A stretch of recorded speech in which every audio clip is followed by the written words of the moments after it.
What is going on? How y'all doing out there today? This is your Uncle Steve in Uncle Steve's Lounge here on a Tuesday, December 13th, about 4.5 days away from the debut of Desmond Ridder as the starting quarterback for the Atlanta Falcons. If you don't subscribe to the channel, you will not get some of this content into the future. Please make sure you go to the subscribe button, tell your friends and everyone about what we have going on here in Uncle Steve's Lounge on YouTube. Also, simulcasting in the Atlanta Bird Gang on Facebook. Always giving a lot of love to my Atlanta Bird Gang members. Wow, just amazing 24 hours. Normally, I do the Monday aftermath. I did not get an opportunity to jump on last night. Had a full day. I did jump on the Atlanta Bird Gang, which is also on YouTube. Make sure you go and hit a subscribe button for them as well. I did get an opportunity to go on there briefly, but it was close to midnight. So I didn't get a chance to respond to a lot of what was going on.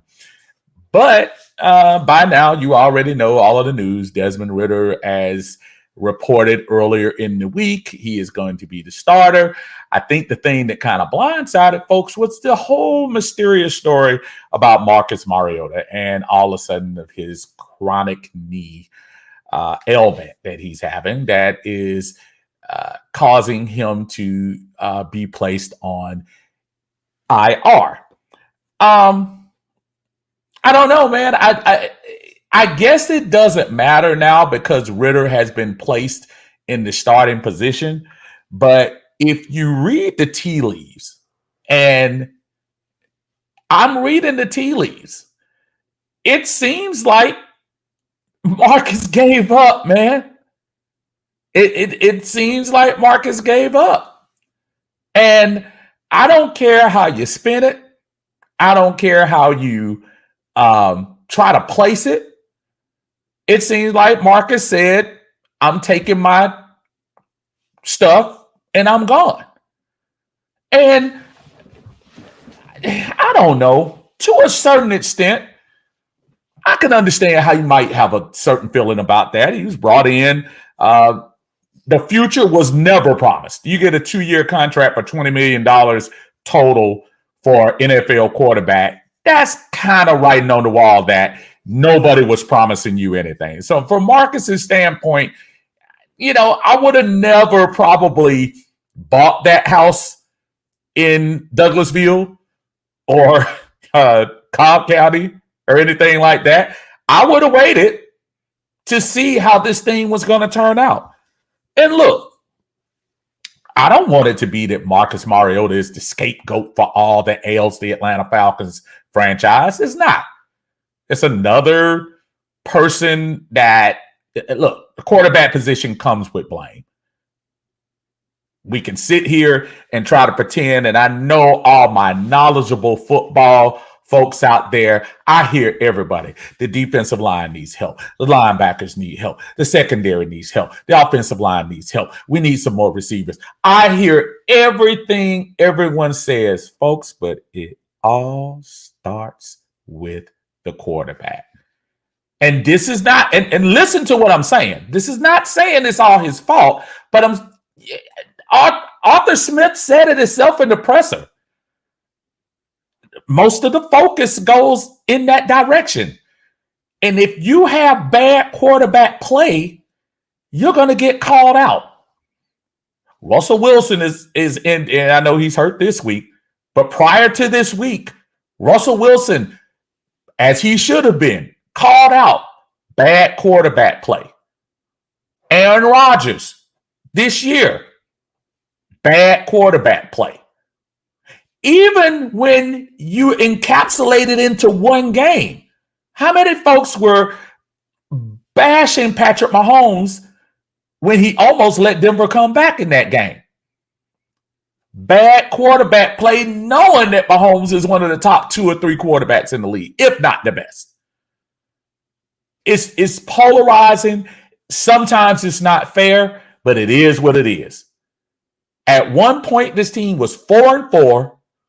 We've been in every game except one, in my opinion. And it's just as clear to everyone that the quarterback play has not been great. So Coach Smith came out and said it was performance-based. What's the argument there? There is no argument. His performance has not been great. I still say I'm not a psychologist, folks. I'm not trained to tell how people's personality is and all of that stuff. But I'm still here to tell you, I don't think Coach Smith wanted to do this. I don't. I really think if you listen to the 12 weeks prior to last week's Pittsburgh game, and in every press conference, whether we won or lost, there was this defense mechanism. There was this stick with you to the end mechanism that was going on with him. Even when we lost the last two games with the Chargers and Washington before you got to Pittsburgh. There was this, Marcus is still our guy. Marcus is still our guy. Marcus is still our guy. So what changed? What changed? I want somebody to tell me that as I hear the defenders of Marcus Mariota. What changed? Coach Smith, all of a sudden now, you're going to sit here and tell me that, week 13? Okay, now I get it. Now he needs to be benched. I'm just not buying it, folks. I'm not. Let me go through some of the comments over here. Mari, what's going on, brother? Says, why we here can't even get off work good before the group was about to implode with the Marcus Mariota post. Man, Marcus is, I don't know, man. This is just crazy. Nacho, what's going on, man? How you doing today? Thanks for joining us here at Uncle Steve's Lounge. Appreciate you. Travis, how you doing? Said Mariota has went to Calvin Ridley way on us. That's interesting to say. Absolutely. Jimmy, what's going on, Jimmy? Jimmy said, hey, Steve, wasn't trying to stir anything earlier, but yeah, sad it came to him doing that. Yeah, no, and I wasn't bashing you personally, Jimmy. I think Jimmy, and I don't want you guys go back and look at his video because I don't want to misrepresent all the words he says, but there was an insinuation, not from Jimmy, from one of his sources. There was an insinuation that Marcus wanted to be released so that he could catch up with San Francisco because San Francisco was in a hard way prior to last week because Garoppolo was out and they were down to the last pick in the draft, Purdy. And this was prior to the game. This was last Thursday, prior to Purdy showing out against Tampa Bay. And the thought process was that Marcus asked for his release. Marcus and his agents asked for the release so that San Francisco could pick him up. Again, this is not Jimmy. This is his sources. And I have to ask myself and scratch what little hair is left on my head to say, why would San Francisco, even in the dire quarterback situation they were in, why would San Francisco want to pick up Marcus Mariota? Somebody's going to have to answer that question because I don't know. I don't get it. But I don't know. Somebody make it make sense. Kojax, how you doing? Says Mariota just left the team. That IR is smoke and mirror. See, that's me. That's my thought right there. And for Coach Smith to go up there and with a straight face, which he never has a straight face, but to go up there with a straight face and say it doesn't have anything to do with the decision. Well, if you just told me that my performance, you're benching me because of performance-based things. And you're expecting me to believe all of a sudden, and just like that, Mariota's knees now need to be checked. They didn't need to be checked before, but now they need to be checked. So kind of similar. I think this was just kind of a way the Falcons were saying, yeah, bro, because once we were done with you, we're done. I knew it the moment I saw Woodside get picked up, because I was trying to explain to people about that. Once you pick up somebody from a practice squad, you can't sign them from your practice squad and go to their practice squad. They have to go to your 53-man roster. So one way or another, when Woodside signed, that told me that somebody was going. I knew it wasn't Ritter. So somebody was going to leave. Because normally NFL teams don't carry 3 active quarterbacks on their roster on game day. And that's a spot, listen, if 2 of your quarterbacks down, you're probably done anyway. But that's one of those things that just didn't make sense. Excuse me, Paul starting the house say, let's go Ritter. Absolutely. I just got my Ritter jersey. I'm going to post a picture on Facebook for those of you who look out for that. So just received that today. Kojak says we should have benched him long ago. Yeah, I was the person that was voting for after the Thursday night game at the Panthers. I know a lot of people kept saying, well, let's see how he does by the bye. The bye was too late. I think you should have put Ritter in after that horrible game, which we were still almost had the ability to win. That horrible game against Carolina on that Thursday night. You had the extra couple of days. I think you should have done it then. That's when I think you should have benched Mariota. What's up, RJ? How you doing, man? Good to see you in the house. And that's my other RJ over on YouTube. MM walking away. Oh, well, we keep $12 million cap space next season. That's the way you got to look at it. That's the way I look at it. To me. Is that Mariota pissed me off. Just quit on your team before the season's over with. And listen, I kept hearing this about, and I don't want fans to get it twisted. Well, he should stay and be a good mentor to Desmond. Well, he should have been a mentor the first 13 weeks, I would hope. But the man is 29. He probably realized he's at his crossroads. I don't think he's going to get another starting opportunity as far as I'm concerned. I don't think he will. I think this was a golden ticket. He got a golden ticket like Willy Wonka. He looked in the candy bar and there was a golden ticket, said go straight to Atlanta. Because this is your last chance to prove you can be a starter in the NFL. Did he fail miserably? Nah. He's a game manager, y'all. But we knew this. We got hyped when he saw him in that first drive against Detroit in the preseason game.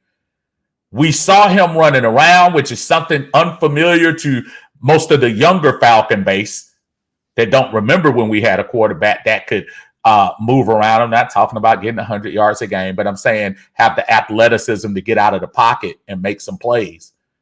We got excited when we saw that, but I think it just became more and more, it became clearer to us that Marcus is not able to get the ball down the field accurately on a regular basis. We were willing to live with the 10 for 12, 120 yards if we were winning. But too many times in the 3 games in particular, Chargers, Commanders, and Steelers, games that you should have won. I think if you had a competent quarterback, not necessarily Ritter, I'm just saying any competent quarterback. He was a game manager and he managed games. There's nothing else you can say about him. There's nothing above average that Mariota does. Maybe athleticism with his feet to get out of stuff, but that doesn't make a difference if you can't get the ball downfield. RJ says Marcus Mariota is a clown if he got upset and quit on the team. And listen, I don't want to take pot shots personally at him. I think it is kind of suspect if you wanted to leave and all of a sudden you want to clean your knees at a time where, hey, what if, and Lord forbid that doesn't happen, Desmond Ridder comes in and twists the ankle. So you're telling me your thought process was, I can't play anymore. Let me scope my knee and be out the rest of the year. Because if that conversation happened on Thursday, remind me what day Woodside was signed. I think it was Friday, if I'm not mistaken. I could be wrong. So that just doesn't make sense. Jeremy, what's going on, buddy? He's a C- player on a C- team. He was never going to get us to a C+, and we get $12 million for 2023 the minute he's cut or traded. We move on again, just like we always have. Plain and simple. Plain and simple. C- is actually a very good grade. That's right about what he is. Nacho says, Mariota simply does not give the width to be a starter in the NFL, and he's simply a bird of passage here. Just passing through. And he was. Again, look at the contract, folks. Go see what the average quarterback is making right now in the NFL. There were so many people when Matt Ryan left, and the thought was, you brought in Mariota to take over for Matt? No. We released Matt Ryan, and we were just trying to find a place center. It wasn't, well, now what quarterback can take Matt's place? I know, Marcus. No, it was, is anybody out there that can breathe and throw a ball? And Marcus was the guy. And he was not a financial liability. He can't come in there talking about, give me $25 million to be your starter. So we were working with scraps. So, Ray, what's going on, man? How you doing, brother? Good to hear from you. My brother Winston, what is going on, man? We had a great time last night. If you didn't get a chance, check out the Atlanta Bird Gang video last night. Again, subscribe if you get a chance. Myself, Winston, Tidy, John Harris, Big Low, and also Big Low Country. Please make sure you subscribe to them as well. Had a great time breaking it down late at night. If you don't get a chance, go check it out. Jonathan Thomas is in the house. I think the fan base changed Smith's mind, Big Jonathan, I would like to believe that, but I think this fan base was clamoring for a change weeks before. If he was truly swayed by what the public was saying, this decision would have been made weeks ago. I could argue it might have been made. He saved himself that Carolina game. Even though he threw the interceptions, which were crucial, he saved himself because he showed he could throw the ball and get the ball out. So, and that arguably, I think, was his best numbers game, that particular game that he played against Carolina. That saved him. That probably bought him about 2 to 3 weeks. I probably just can't subscribe to that. The fans changed his mind, because if the fans changed his mind, my brother, we would have had, this would be Ritter's like 4th game of the year, at least. Respect it, but I hear what you're saying. Mills, what's going on? Says MM play sure didn't change. It didn't change at all. It didn't change at all. He made some mistakes. Yeah, he had some good moments. I'm not going to, every moment wasn't horrible, but it was more bad than good. Christy, how you doing? Nice to see you here in the lounge with Uncle Steve. Thank you so much for joining us in here. Falstar says, you know what changed? The Falcon brass got in his A's. Well, if you've been listening to me for a long time, as I know you have, I said that from the beginning.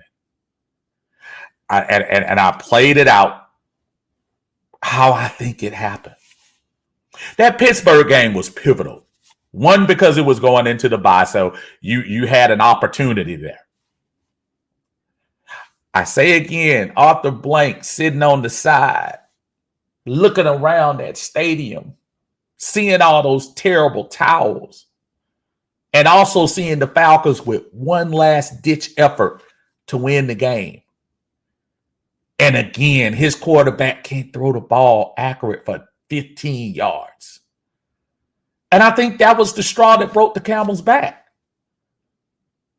I think after that game, either Arthur sent the message to Terry, who sent the message to Arthur to say, listen, if you go in that press conference defending Marcus one more time, you're going to get benched with him.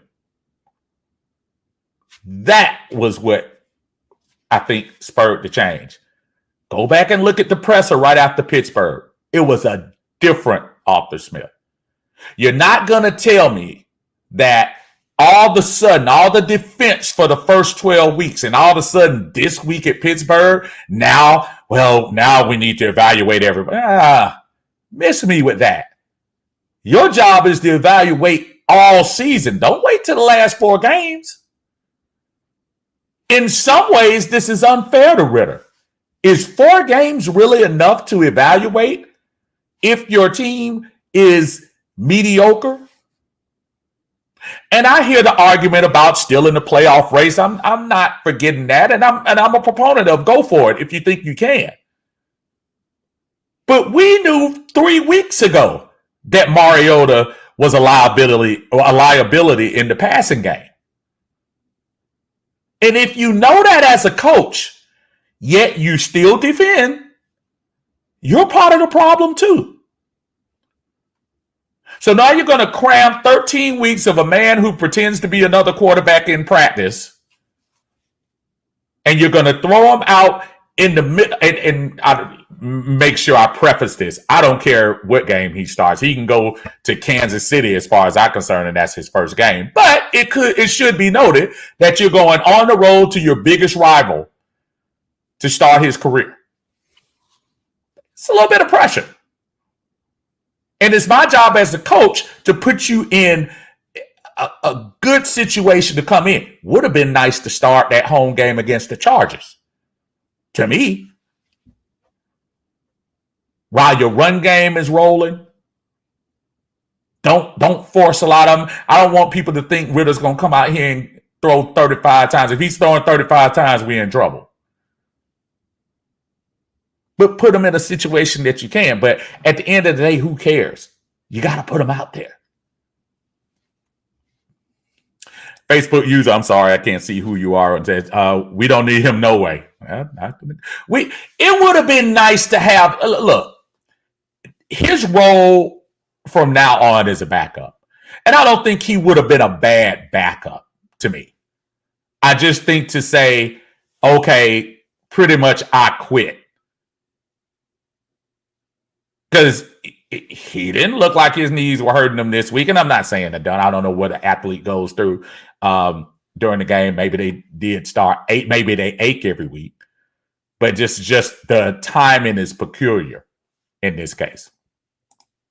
Clayton, what's going on, man? How you doing? Say Marcus had it in his face since we draft Ritter. Then we went on a 5-game losing streak. It seemed like he was forcing himself to play. I'm like you, MM is Smith's guy, us fans, because most fans been calling for Ritter since day one. MM's performance doesn't help his case. 10 games, we lost less than a score. Smith needs to take blame too. His play call didn't help. And you're right. You're right. I mean, this is an Arthur Smith problem. You're the head coach. You're right. Bridget, how you doing, Bridget? Good to have you in the house. There. Who cares if he is on IR or not? He is not the starter anymore for performance. Folks wanted him bench. Now y'all still got stuff to say. Bridget, you're going to have to realize, Bridget, as a fan, just like you are expressing yourself like that, I think that most fans, when I don't care, yeah, he is on IR and he wasn't going to play. But I think there's still something about walking away as an athlete, walking away from a team. Ben Simmons, Calvin Ridley. When you walk away, there is something, even if there are extenuating circumstances, walking away is not a good picture. So for you, it's a who cares. But for the fans, it's like you're walking out on me. You leaving our team. We're screwed. We're 5-8. And you're taking your toys and going home just because somebody said you weren't doing your job right. So, yeah, it does matter. I mean, you say, I'm kind of not feeling that one. People have the right to express themselves. He has the right to express himself and take his toys home and say, I'm done. Then fans have the right to criticize him just as much. I mean, if you don't want, come on now, Bridget, you know better than that. RC Plane Builder, how you doing? Say, wishing nothing but the best for Desmond Ridder during these last 4 games. Who knows? He might take us to the playoffs. Listen, I'm not like some people. I think there are some people that sit around saying, the season's over with, blah, blah, blah. Folks, this year in 2022, we are in the NFC South, which means we are not out of it probably for another 2 weeks. With Tampa Bay's awful showing at San Francisco last week, they're giving everybody hope. They're actually giving us hope, New Orleans hope, Carolina, who's in second place, hope. So, yeah, you keep going for it. Facebook, you said something ain't adding up. There's something in the back. Something in the back that we just don't get.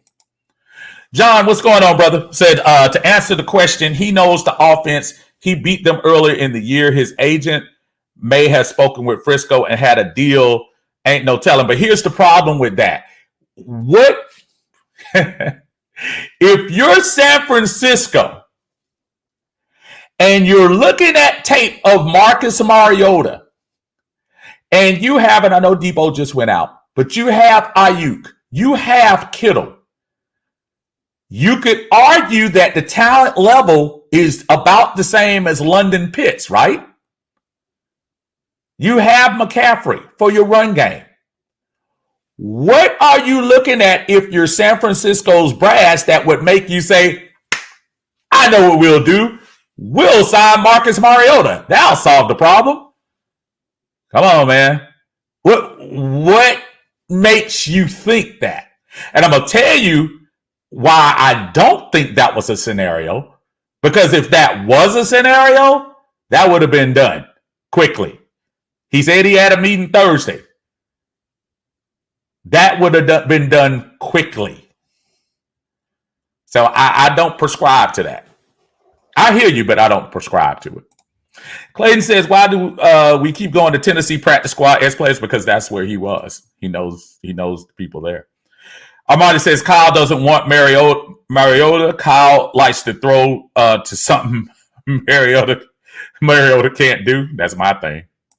Bridget says, the only thing that changed with the Falcons is a quarterback. Now, folks acting like we're going to the Super Bowl saying delusional stuff. The Falcons are not a quarterback away. Nobody's saying that, Bridget. I don't know why.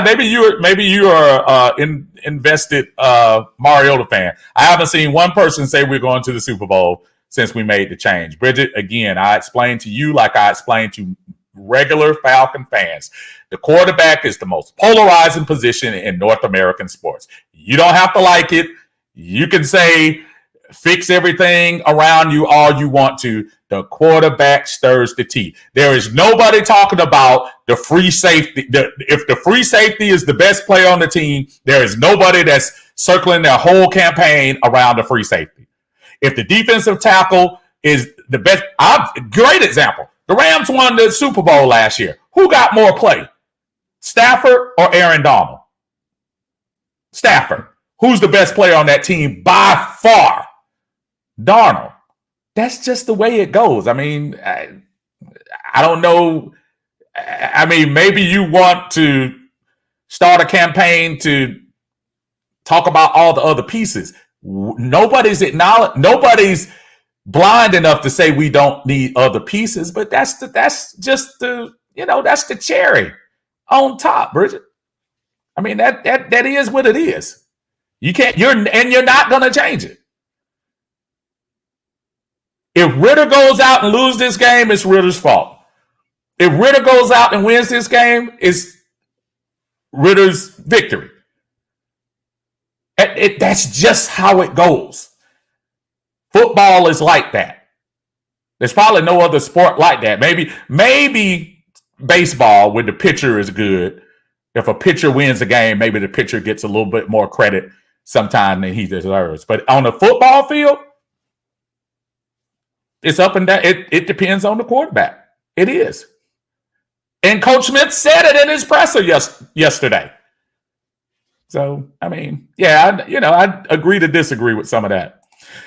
Q, what's going on? Says pride is hurt. Yeah, I agree with that. Marco, how you doing, Marco? Said, yeah, his career is over. We got to go defense next year. We need a little bit of everything. And you're right. We do. Yeah, the Ritter thing, to Bridget's point, is not the only thing that we need on this team. And again, there's no guarantee that Ritter comes out here and shocks the world. I mean, Ritter could fall on his face and we'll still have to go back and go to 2023 trying to figure out the quarterback situation. But yeah, we need a lot. Absolutely. Now that, Bridget, I'll go with. Winston says Mariota should have been on the bench after he tried to throw off his back. I think we kept him as a starter because the players liked him, but lately their body language has changed. And Winston, that's so true. And that was the game I was talking about, that Thursday night game. To me, that was the dividing line that you could have made that decision with Ritter and give the brass a little bit more film to see how he would do, Jimmy says, familiar with our scheme. I apologize. I don't know what you're talking about there.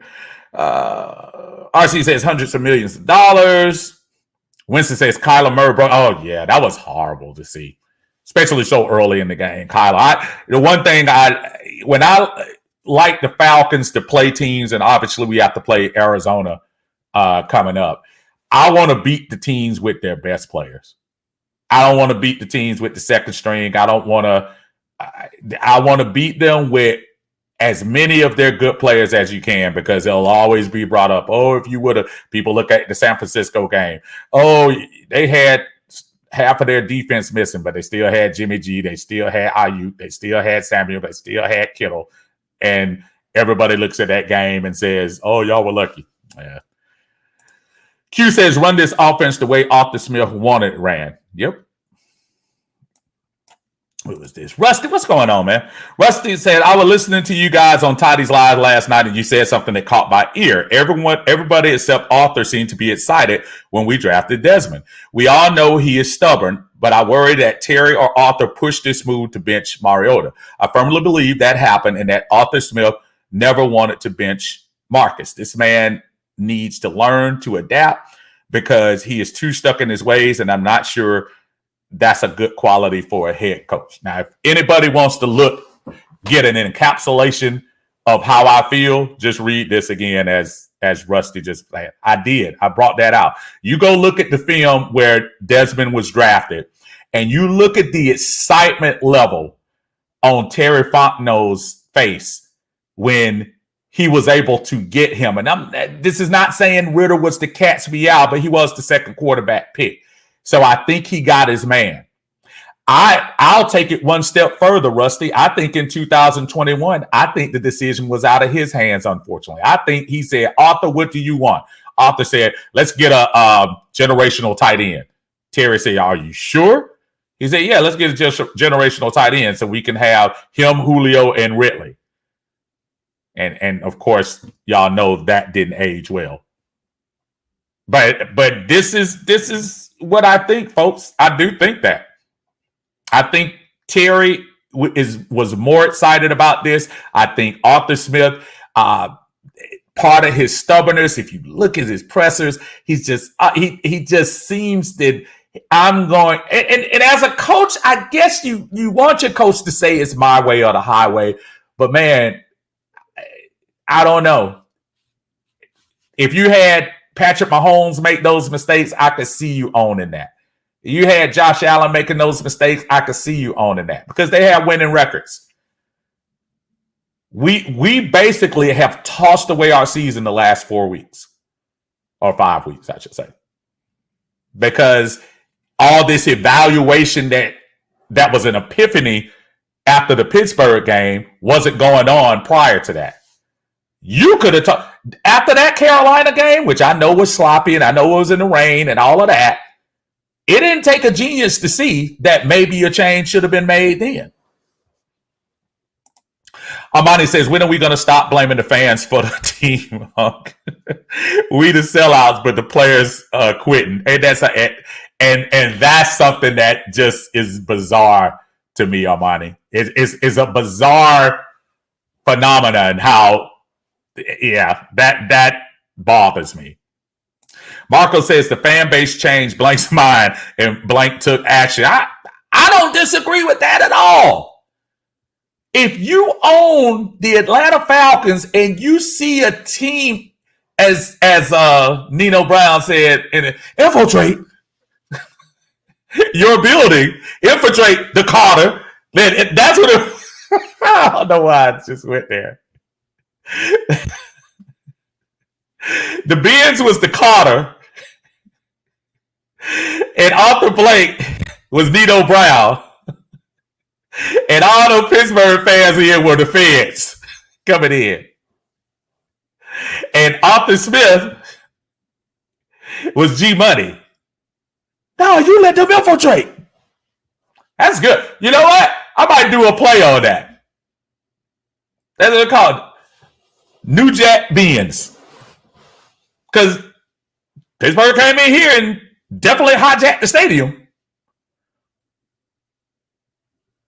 Nino Arthur Blank Brown did not like his stadium being infiltrated. And he went to Arthur G Money Smith and told him, you let them infiltrate because you're not putting a product on this field feasible enough for people to come watch. I don't know. Falson said, we good, though, because Ritter doesn't have to be a team saver. Just don't throw 10 of, just don't overthrow 8 of 10 passes. You're right.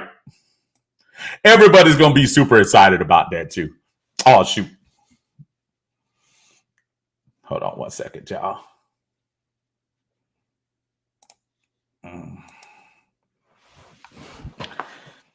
All right. 10 Stormy Day says, nah, it was that Arthur Blank crossing arms. He's right. He's right. He's right. I apologize, y'all. All right. I think I'm good now.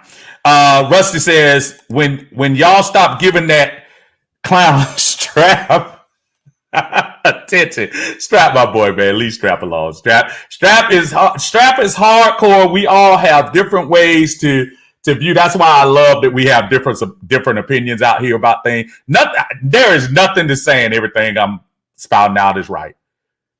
But at the same time, I will tell you that there are some crazy, I don't know. It's just some crazy opinions out there. Folks, I am more than happy to bring my brother in here. My brother Tidy, and I hope that thing isn't frozen. Okay, now you look like you're alive there. What's going on, my brother? Doing great today, Steve. What's going on? How you doing today, bro? Man, I'm waking up late because we ended up talking so late into the night about this stuff, man. Listen, and then one thing I didn't get a chance to do because of our days of usually doing one-on-one, which I enjoy. I never got your overall because I didn't see it at the beginning. The whole scenario about Marcus and his chronic knee injury and the timing, because if he was truly hurt, we would have heard through circles. He was never put on the injury, unless I'm mistaken. Have you ever seen him on an injury list this year? Nope. So how do you feel about that? Is it conspiracy theory, or do you actually think his knees were hurting? Well, technically, I think his knee probably hurt him, but we got to be honest. Everybody in the NFL knee hurting at this point. This is true. This is true. This is true. I just think that was a easy way to quit on the team based on what I'm hearing and seeing. I don't buy into it. I'll just say that if he was still the starter right now, we wouldn't be talking about no type of knees at all. So I don't buy that story one bit. I'm probably sure that's probably what he told, the coaching staff and upper management. But even when Coach Smith said, well, that's his prerogative, it sounded like to me he didn't buy it either. And I also want to address another thing. Our brother Jimmy Wayne came in this morning, had a live that was, and I'm seeing all of y'all comments. I'm gonna put them on the screen, so don't think I'm ignoring you. I'm just letting my brother speak for a little bit. Jimmy insinuated that there could have been some talk behind the scenes of San Francisco possibly wanting to pick him up. I would say that would be the equivalent of, well, I was about to be wrong. Let me stop. Why would you pick up recycled goods that you see aren't performing to put on, which I can argue, one of the top three teams? I think right now, I think Philly, Dallas, Frisco are playing the best ball going into this time right now. Do you see a scenario that San Francisco would have picked up Mariota as a affiliate? I can't say I really see that scenario. If I'm Kyle Shanahan, there's really not much about Mariota this season that would have really attracted me to him. Just being totally honest, because we saw Kyle Shanahan up close and personal, and we know how tough he can be on his quarterbacks. He didn't play around with Matt Ryan in 2015, and as John Harris so famously say, he was putting that foot in his and help make him become a better quarterback. But one quick question about this, Steve. Sure. You're probably more knowledgeable on this than I am, but after the training deadline, would that not be considered a form of tampering? That's a very good question. And maybe that's why you haven't heard that. And like I told Jimmy, I said, it's not that I don't, we all have different sources. So I believe that. But I think that would be tampering, man. That would fall in that category. But I'll say this. If I'm Frisco, please find me for tampering for Josh Allen. Find me for tampering for Lamar Jackson. Don't find me for tampering. San Francisco fined $500,000 for trying to get Marcus Mariota. Right. That doesn't add up. I don't see it, man. It just doesn't. I don't know. I had to ask you, man. This is Jonathan asking us, my question is, why did Arthur Blank believe Marcus wasn't the same Marcus from Tennessee? You want to take that one? Why did Arthur Smith believe more? I honestly think, man, I don't think he had much of a choice, to be honest with you, man. And that particular time, keep in mind, the whole Deshaun Winston thing. Deshaun Winston. You got Winston on your mind. The whole Deshaun Watson stuff happened. It seemed like that fell out the sky there. Matt Ryan, he wanted to go elsewhere. So at that point in time in the season, I mean, you don't have a whole lot of choices. So you got to get somebody who knows my system, knows my playbook, and bring him in here, man. So it's kind of like I give it to you like this, Steve. If you go do your Christmas shopping, like I often do on December 24th at 4 p.m., Trust me, y'all. There's not a lot of options out there, bro. You just gonna get the stuff everybody done passed over. So I would give that analogy to how Mariota ended up on this team. I'll take it. I'll take that analogy and I'll take it one step further. Back in our day, when we were a little younger, and the club closed at 3. At 2:55, your priority level dropped because by the time you were in the club at 10, 11, 12, you had your sights on, Yeah. the stars. Yeah. At 2:55, you were just looking. Yeah. You better take whatever's left out there, buddy. The leftovers. Right. The scraps. Right. If not, it's gonna be a lonely night at the crib, bro. You know what I'm saying? You can't be picky at 2:55. DJ done turned on the light. Hey. And you looking at him and you know.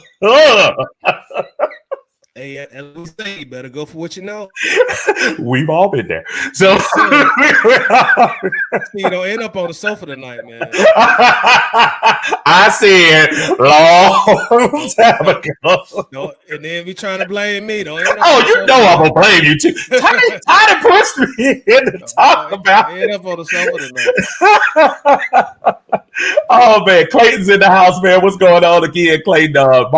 Marcus had it in his face since Ritter was drafted, as far as him giving up, because he's been in this situation in Tennessee. Us fans are too hard on our players. His performance and Smith's play calls don't help the situation. MM had a chance.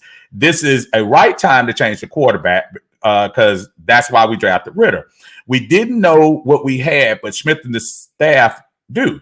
Smith probably saw the same traits MM had when he was in Tennessee, and we saw it when he threw on his ass.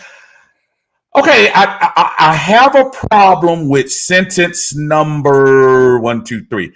Us fans, translate. The fans are too hard on our players, and his performance in Smith's play calls don't help the situation. MM had a chance. Talk to me, Toddy, a little bit. Do you think Arthur Smith put him in bad situations with play calling? Not at all. Yeah. I really think they dumbed the playbook down tremendously to help him out. Very rarely did you ask him to actually throw the ball over 22 times, which is really kindergarten level in today's NFL. For the most part, Arthur Smith put him in a position to excel at his strength, which was RPO and pretty much, running the ball out of the pocket. So I think maybe some would even argue to the detriment of the Falcons' offense. Arthur Smith was doing everything he could to make, Mariota successful. Yeah, I agree 100%. I think that's what threw me off about that, Clayton, because I just feel like, to Tidy's point, my son who played football from 5 till 11, 12, they used to run these little, to your point, Tidy, elementary plays that were low risk and didn't give an opportunity for a lot of mistakes. The problem is, I think you had, I saw too many times that Arthur Smith gave him some really golden plays and he just didn't perform. Right. I just don't understand that. Christy says, I haven't heard any fans speak of Super Bowl with 5 out of 13 wins. The quarterback position was the last unchanged position this season. Marcus shouldn't be blamed for losing some games, but his passing performance declined. Your thoughts? I totally agree with Christy. You can't totally blame Mariota for the Falcons being 5-8 because it was more than just him. As a whole, I think the defense is ranked 28th, 29th. I think the offense is ranked 27th, 28th. So just as a team, man, we got a lot of holes and need to make a lot of improvements. But at the same time, he does deserve some blame because he is the quarterback. He's quote unquote the captain of the ship. So as you mentioned in baseball, the pitcher's gonna catch some blame. I remember back in the 90s, man, when Greg Maddux would go and pitch in the playoffs in the World Series, he would give up 2 or 3 runs, and our bats would only give us 1 run, and Maddux would just catch it. How you win the Cy Young and you get to the playoffs and choke? Like, no, he ain't getting any support. But overall, man, NFL quarterback, hey, as John say, the job was tough when you took it. Man, don't be giving John my line. I said that. Oh, that's your line. I don't know about Super Chicken and Tom Slick from back in the day. He don't know nothing about that. That was my line. I'm tired of him stealing my thunder. John stole your line. John stole my line. Now I want you to sit here, look at the camera. Don't be looking away. Look at the camera and tell people who brought the Tom Slick, or I should say Super Chicken, who brought the Super Chicken saying into the Atlanta Bird game. Me. You got I thought I heard you say it first, John. Me. Cause see that laughing you doing right now? That's what you were doing when I said it the first time. What's going on, brother? Gentlemen? What's going on, man? Hey, I'm just like Steve. After that late nighter we put last night, doing that in-depth reporting and psychoanalysis we were doing yesterday. Man, that taxes an old man. It really taxes an old man. I wanted, since you here, John, I wanted to ask you something, and I thought about it honestly when I saw your face just a second ago. And I'm trying to think, was that Tidy or was that the commenter saying? No, that was Tidy talking about how Kyle Shanahan is hard on his quarterbacks, and you can argue right now that Matt Ryan might have been his best quarterback technically. Can you possibly agree with that he was? And he wanted no parts of us after 1 year. So what would make us think, and I don't know if you were listening to me earlier, John, I know you might have been, when the rumor about possible San Francisco possibly wanting to pick up Mariota, I just don't see how that would make any sense. Do you? Okay, now my thought process at the time was after Garoppolo got hurt, I was saying that, hey, they done. Mm-hmm. And this third stringer that they pulled up would be more a person just handing the ball off, because see, San Francisco still has that running game. Right. They still have that running game. Mm-hmm. And doing that, I thought they was through. You pick up a Mariota as an emergency quarterback because, see, okay, this was the third string. Now, who's behind him? Did they just picked up the brother, Josh Johnson, I think his name is. Okay. They just picked him up too. Yeah. They just picked him up, mm-hmm. right? Right. Okay. Mariota wouldn't be, with all of his flaws, he wouldn't be somebody you just picked up off the street as an emergency quarterback, just like we did. Okay. Right. And since Kyle Shanahan is hard on his quarterbacks, and you remember 2015 Matt Ryan when he first came in, he was hanging all 10 of them in his behind. As he should. 2015. As he should. In order to get him better. Matter of fact, he forced Matt Ryan to go to it made it apparent that Matt Ryan needed to go to a quarterback camp, to get that zip on his ball. And you could see by the stats that next year, and by the way that his ball was coming out, the way that he was throwing that ball. And I remember telling you, Steve, man, that doggone Matt Ryan got some pop on that ball. You did tell me. I remember. And I should have recorded that. You were giving him praise. I should have recorded that. Well, you should have recorded the fact too that Dr. What was that man? Dr. Tom House. No. Who was that chiropractor up there in Marietta? The one old Sid, whatever his name. He wrote him a note clearing him to be able to turn his head because up until that time, Matt Ryan couldn't even turn his head. He was as soon as he come out of center, he looking one way. Mm-hmm. Yeah, he absolutely. And I think that's just the thing I was thinking. I just didn't think Kyle would go that route. Let me hit a couple more comments on here. CP is in the house. What's going on, brother? Hadn't heard from you in a while. Said Derrick Henry covers up a lot of flaws. We were talking earlier about Arthur Smith and what he was doing in Tennessee, and he's right. He does cover up a lot. RC says honestly, Ritter should have started at week 11 versus the Bears. Let me stop it right there and go around both of y'all, Tidy and John. What game, in your opinion, or do you think this was perfect timing? What game, in your opinion, would you have said, hey, why not? Tidy, start with you. I think I would have went I think it was the Carolina game. I would not have started him, but I probably would have started the second half or the fourth quarter off with him just to get his feet wet a little bit.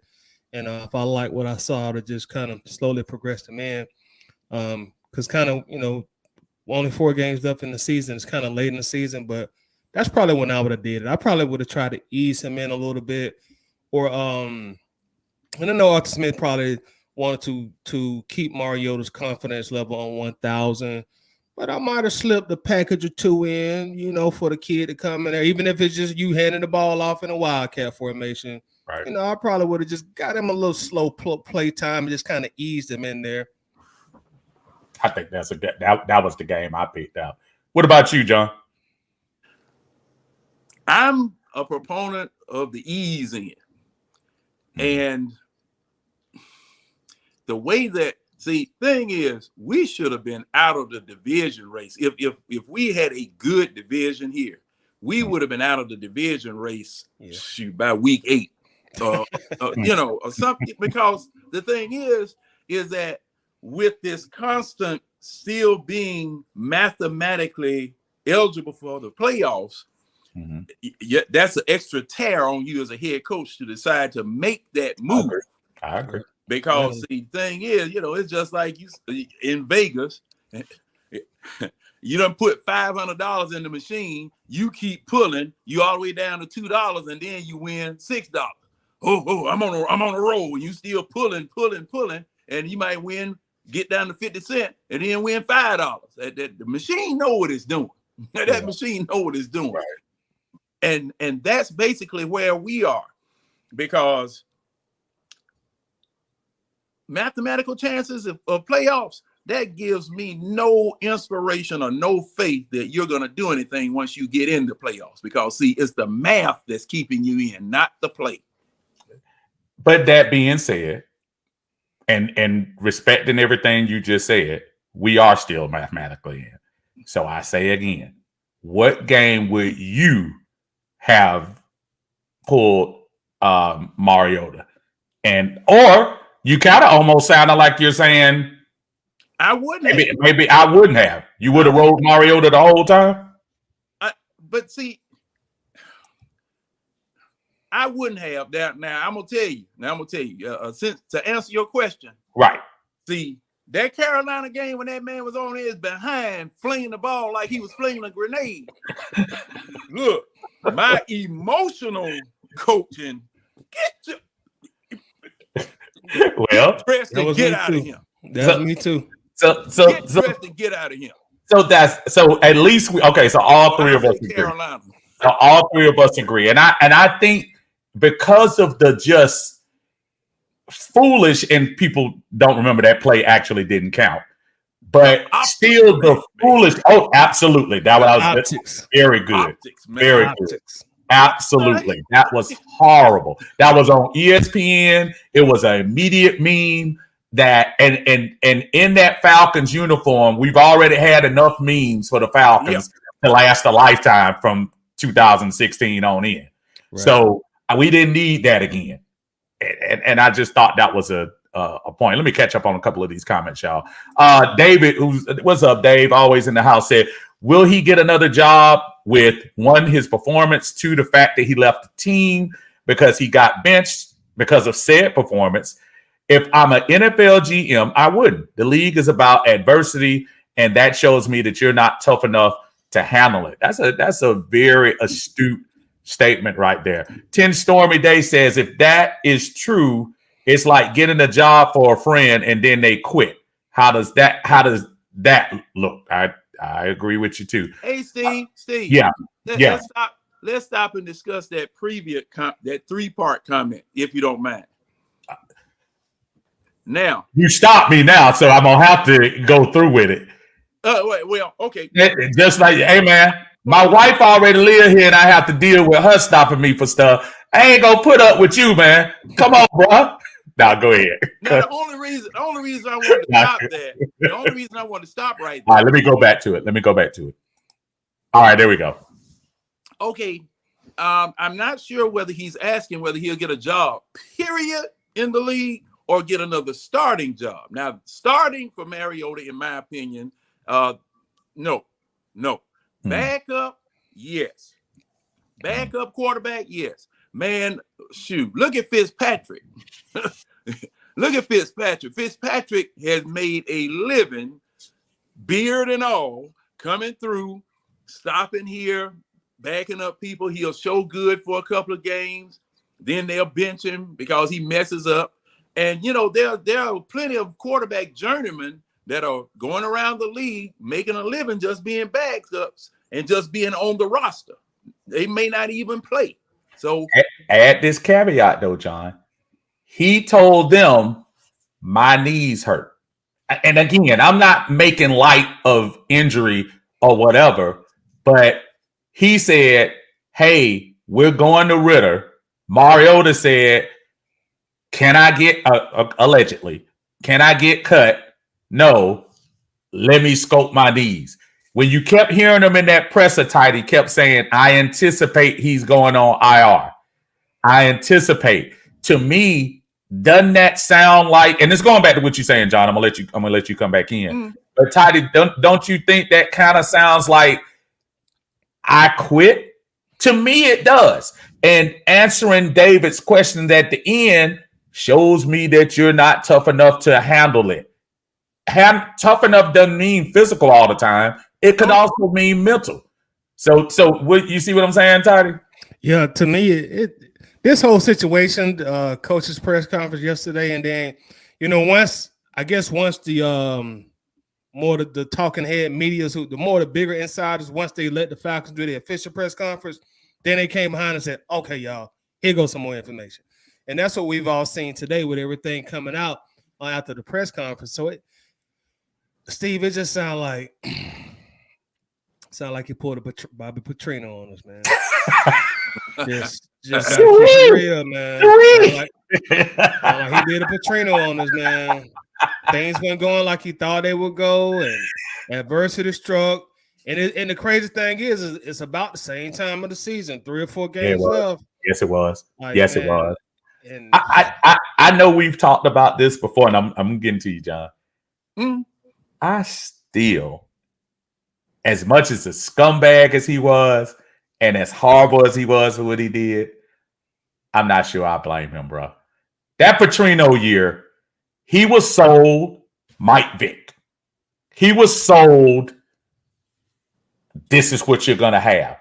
He wasn't sold Joey Harrington. He wasn't sold Byron Leftwich. He was sold Mike Vick.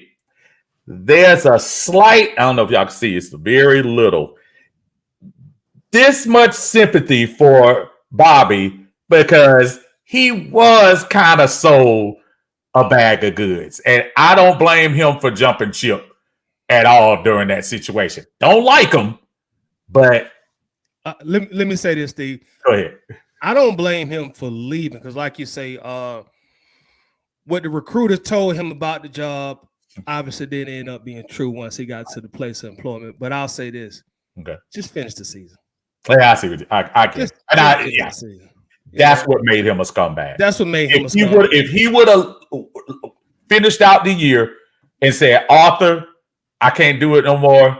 I was expecting this. Then, to your point, he would get a little bit more respect. But that's why I said there's an ounce of sympathy there to say he wasn't, so that. I'm going to get 2 more comments in here real quick, and then I'm going to go to the board for both of y'all. We're going to do a little exercise, and I'm going to see how both of us think about this, if y'all don't mind. If y'all no math, please. Oh, yeah, it's math, bro. It's math. Good thing John, don't throw no math at me. Look, both of y'all. There will be math involved. Christy says MM's running game excited me. It was something we didn't see with Ryan, but he could have been served backup like the Steelers quarterback had to do in support of the team. They just had to do that Sunday. He's right about that. Ghost Pepper's in the house. What's going on, brother? Good to see you. Jeremy in the house again. Jeremy says, I think Mariota is done in a starting role. He might get picked up as a backup, but any coach or GM would be nuts to pick him up as a starter. And the question, and the statement is nuts. You're absolutely right. Nuts, and more nuts. I'm going to go, and I'm seeing everybody. I think everybody that I'm running down here, I'm just trying to catch the new folks that came in. I appreciate everybody who's been here. Tim Hensley said, just when you thought it couldn't get any more dumpster fire, we have this BS. What's up, Tim? Tim is always in the house. Rodney in the house on Uncle Steve's Lounge. Appreciate you, brother. Hell Rail in the house. What's going on YouTube? Thank you so much for tuning in. Trying to go down, like I said, get a couple of people in here before we get to this right here. Okay, so we're at a good point. I'm going to bring in, to me, which is one of the, I love this thing that we do and I've been doing it on my live here, and that is the ESPN playoff machine. I love this thing because this is where you can put the scenarios in for the teams, and if y'all see it on the screen, hopefully you can. I see John, you ain't got your glasses on, but I got mine on neither. Yeah, you got tied out. I'm looking for him. Yeah, He tricked us, John. So what I want to do, because I know a lot of people kept mentioning that. I was telling somebody last week when Tampa Bay played New Orleans, and people were like, and of course I'm not rooting for New Orleans more than I was saying we need Tampa Bay to lose. People were not understanding. But if New Orleans wins, that'll push the Falcons back. Yes, it will, but it'll keep everybody closer.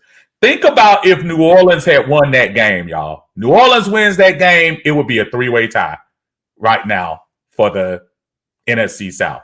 So I want to play this game, and if anybody else wants to play along, that's fine. But our guys right here are going to be the guys that we're going to do this with. Okay, so Tampa Bay is currently number 1 in our division, right?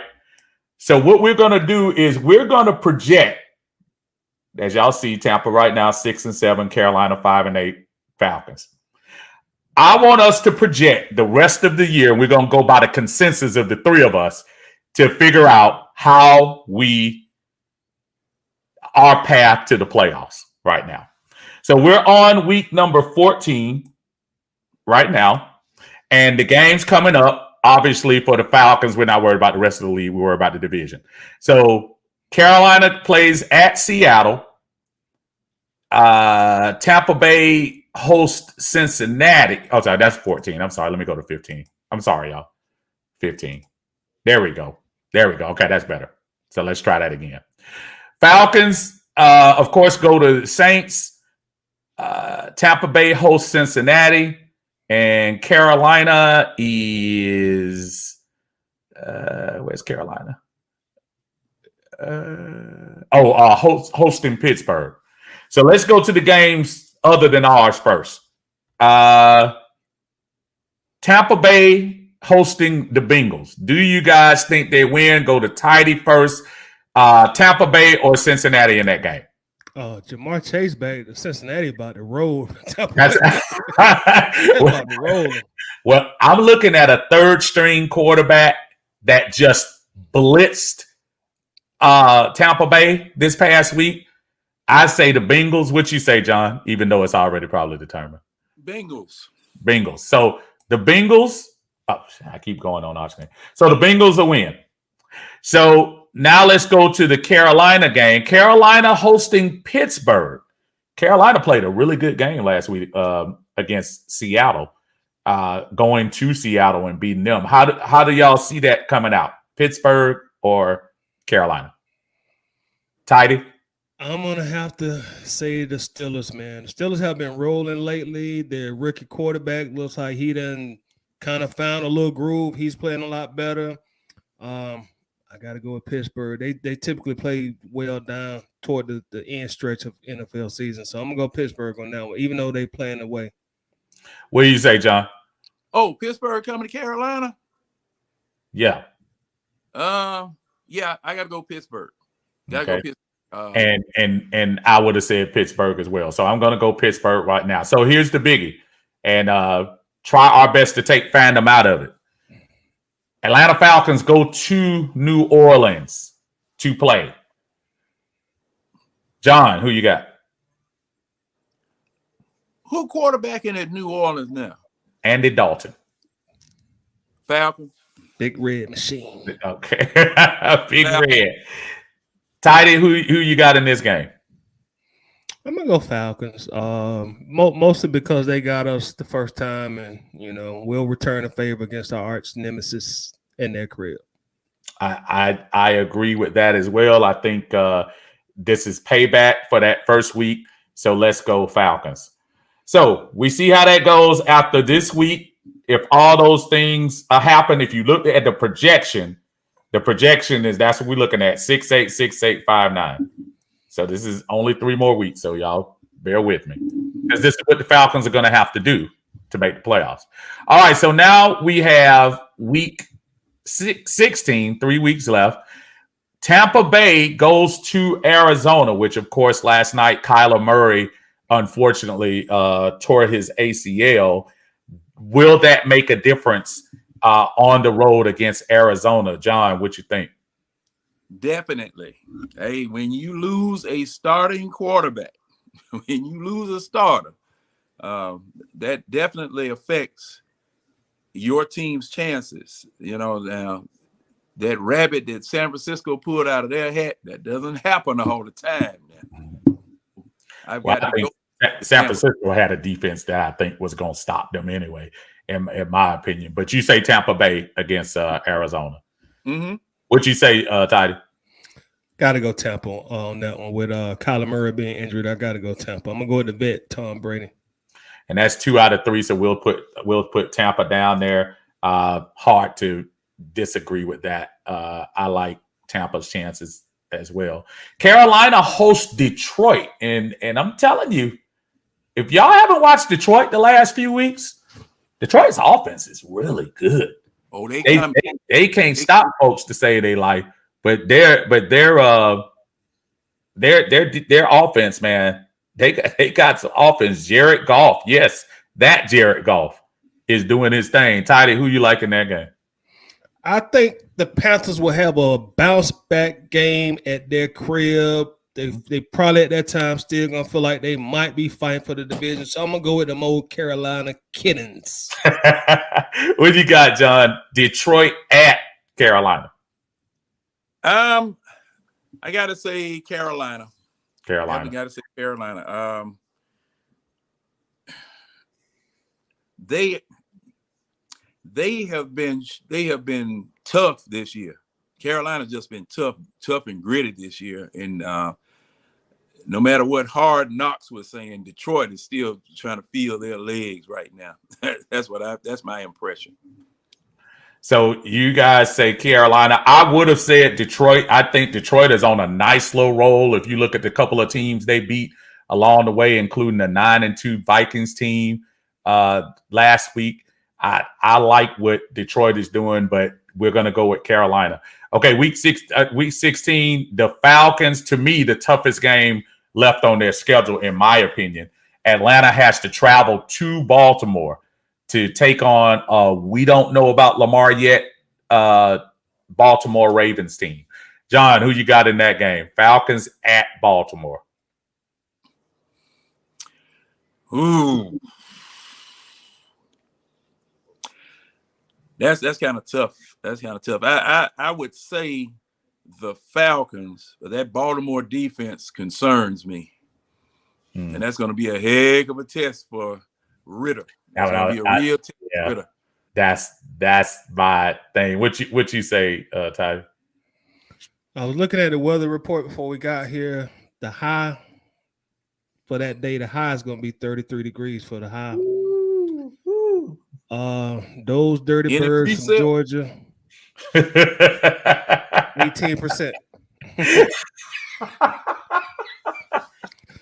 All right, I think that's a vote for Baltimore. I must admit, I think this is the loss we're going to have. This is why that Pittsburgh loss and that Washington loss hurt us real bad. But I do think the Ravens are going to pull that out. So if we look at the Week 16 projected, Tampa Bay would still be number one, Carolina and us tied at 6-9, and the Saints at 4-10. Now, this is where it gets interesting to me. Week 17. Because you're going to have a couple of things going on right here. Carolina has to go to Tampa to play. And if Carolina has to win that game if they have any shot at the NFC South.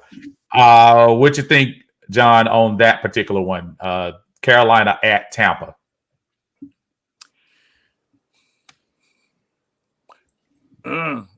I'm going with Skip Bayless. I'm going to Skip Bayless.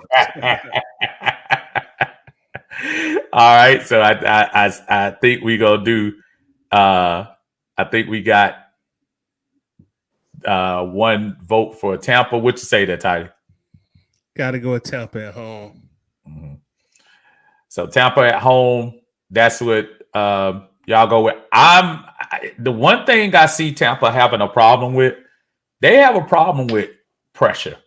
And I think Carolina has shown the propensity to give Tom Brady some fits like they did earlier in the year. I think the difference is this game will be in Tampa, so I must agree. I think Tampa will probably take that one out. The Saints against the Eagles, I'm not even going to waste a lot of time. I don't even think anybody think Saints have a chance of beating the Eagles. No. They gonna get blitzed in Philly too. and which will definitely eliminate them. Falcons have a home game again. No Kyler Murray. Arizona coming in. Colt McCoy. Not sure. Ritter's first home game in the Benz. What you think, Toddy?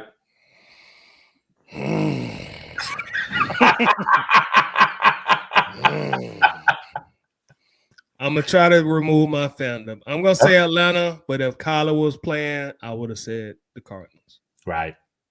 I hear you. What you say, John? Same thing. See, our running game covers a multitude of sins. Mm-hmm. So I'm sticking with Atlanta. And I think that's going to go that way too. So again, judging by what we've said so far, at the end of this will be Tampa 8-8, Falcons 7-9, and Carolina 1 game out. We need Carolina to be behind us because their division record is superior to us. So that takes us into Week 18, and actually it's not even going to matter what the Carolina Panthers and Saints game does because both of those teams are out of it. Tom Brady, possibly his last game, maybe. Momentum for the Falcons needed going into that game. Who do y'all have? Tampa at Falcons. Let's go, John. Ooh, now that you've loaded that baked potato up with everything.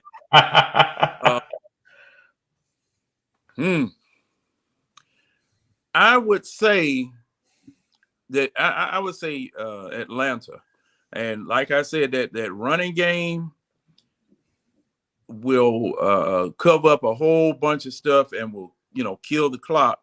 and put Brady in a hurry up mode because of the fact that it would be limited possessions because of running the ball. Now, if it's the Falcons against Brady and the officials, I don't know. So as long as Jerome Bolger is not here at the Benz, we good. But see, just like you said, now this is possibly Tom Brady's last game, so we will have to legitimately beat them on the scoreboard. Right. We have to beat them on the scoreboard, and that's what really has me confused, has me perturbed about it. Because if there's any way to send that man out on a high note, and it's against us, and our record versus Tom Brady, see, is So I'm saying Falcons. Okay. I'm saying okay. Falcons. What you got, Tyler? Steve, this reminds me of back in the early to mid 80s, with my great grandmother, my Joseph, rest in peace. Steve, she was the biggest wrestling fan in the world. That's who got me into wrestling. All right. We sit there and watch the American Dream, Dusty Rhodes, Road Warriors, Nature Boy, Ric Flair. But to make a long story short, a short story long, I remember watching NWA wrestling on TBS, Turner Broadcasting System, with my great grandmother all the time, especially on Saturday evenings. I think it was 6:05 actually. 6:05. And I remember Ric Flair would never lose his belt on Saturdays. It had to be a big event. I'm sorry to say, y'all, Ric Flair ain't gonna lose that belt on Saturday. Now, those that know, you know who I pick. All right, wasn't losing that belt on TV. We're gonna lose it on TV. Nope, that's ain't. Well, let me tell you something, brother. I think that the end of the era is truly going to be the end of the era, and I think this is going to be the defining win for Desmond Ridder going into next year.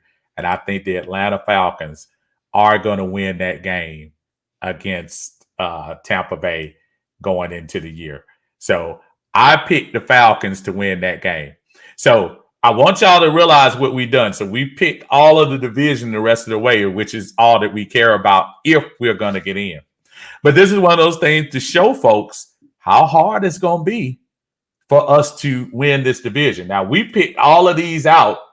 The Falcons and Tampa Bay will end up with the same record, but Tampa Bay will still have a tiebreak.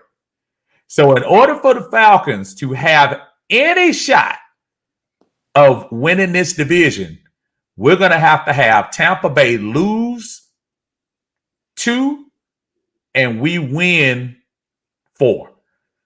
So somewhere along the line in this game, the Panthers game, or going back to we said the Bengals were going to win.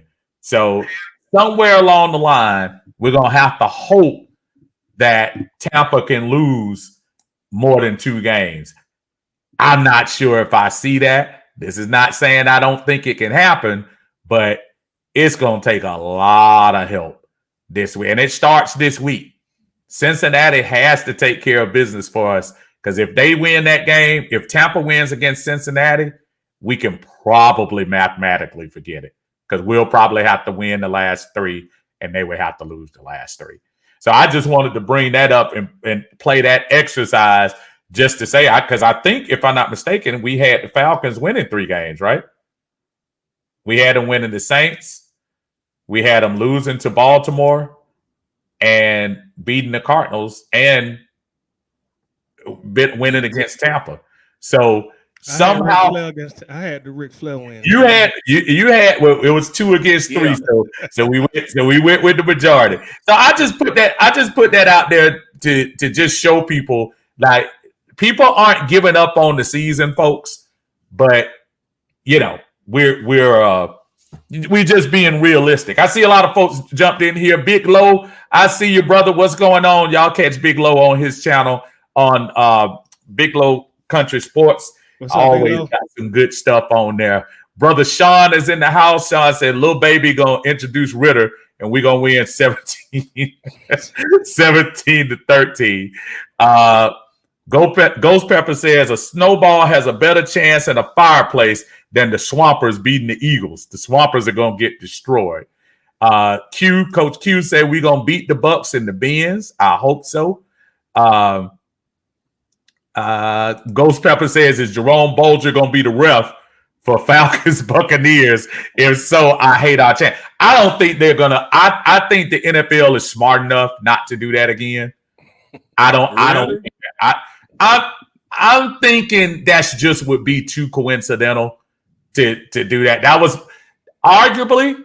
Has there been a play in the NFL more controversial with referee this year?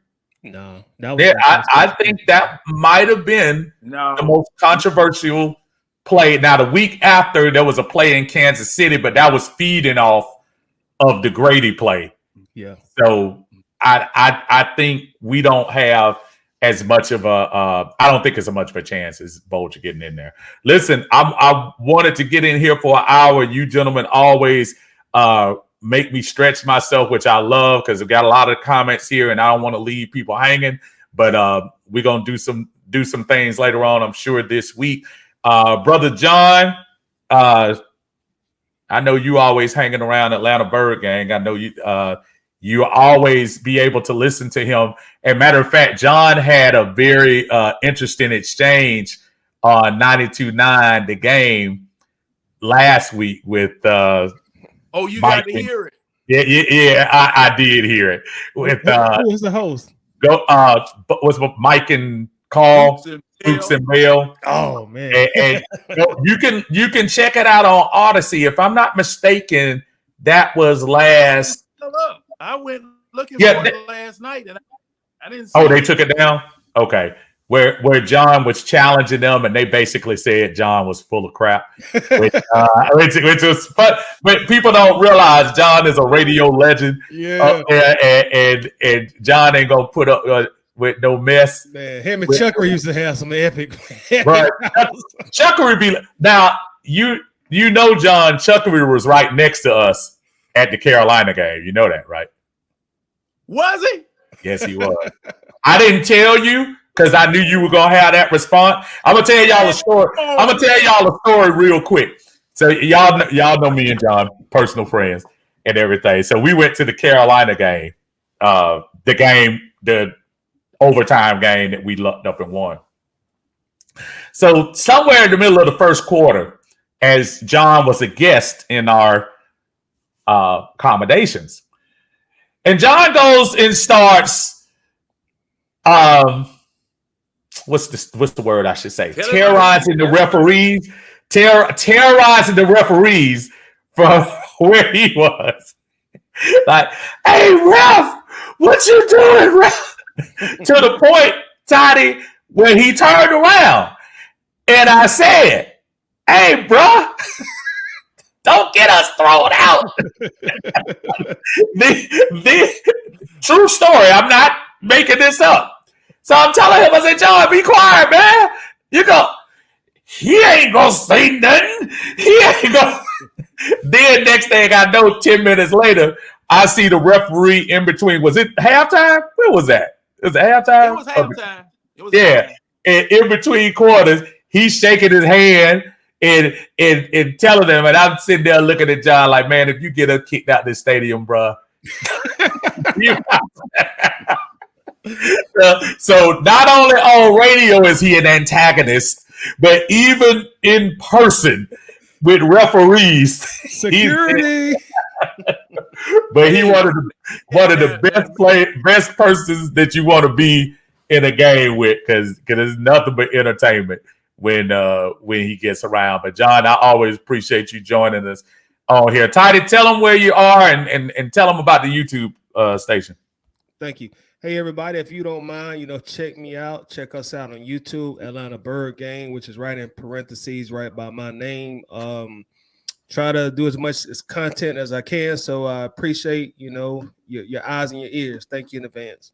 Yeah, man, it's good stuff. I've been checking out the shorts on there, and you've been doing some nice work on there. Please, y'all, go sub that up in Atlanta Bird Gang. Don't forget your aunt here. If you haven't had a chance to sub us up on here, I see a couple of my good buddies. Don't forget about my brother Sheehan on the Dixon Way. He's always out there with us as well. But I appreciate all of y'all joining us this afternoon. We're going to close it down for now. But y'all take care of yourselves, man. Have a good Tuesday. I got to go pick up my daughter from school. So let me get the rolling. Y'all be good. Thanks, Toddy. Thanks, John. Appreciate y'all. Y'all be good now. Appreciate you. Yes, sir.